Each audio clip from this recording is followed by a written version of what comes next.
دستور ما قرآن ما لشکری ایمان ناصر بما رحمان دولتنا منصورا ناصر بما رحمان دولتنا منصورا ما پیروی احمد ما داعی وحدت بر مؤمنان رحمت دولتنا منصورا بر مؤمنان رحمت دولتنا منصورا جاری شریعت را قائم خلافت را خواهیم کرد والله دولتنا منصورا خواهیم کرد والله دولتنا منصورا موجی خروشانیم فرزند توفانیم شمشیر برانیم دولتنا منصورا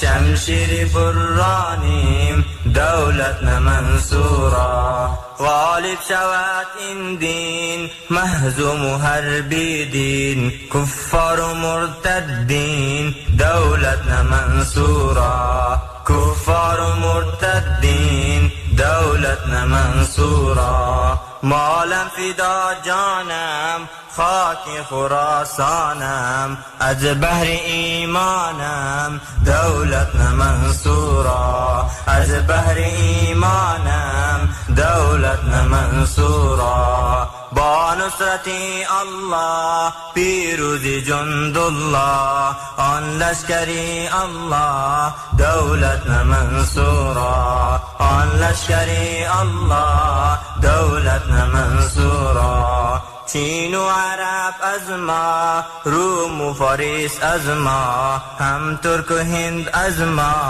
دولتنا منصورا هم ترک و هند از ما دولتنا منصورا هر ملک ملکی ما ملک خدایی ما وعده نمود بر ما دولتنا منصورا وعده نمود بر ما دولتنا منصورا انگلیس و پاکستان امریکا و ایران یا رب کن و ایران دولتنا منصورا یا رب کن و ایران دولتنا منصورا قانون ما شرعی نه شرقی و غربی بیعت ببغدادی دولتنا منصورا بیعت ببغدادی دولتنا منصورا بو بکر یا کرار ای قائدی احرار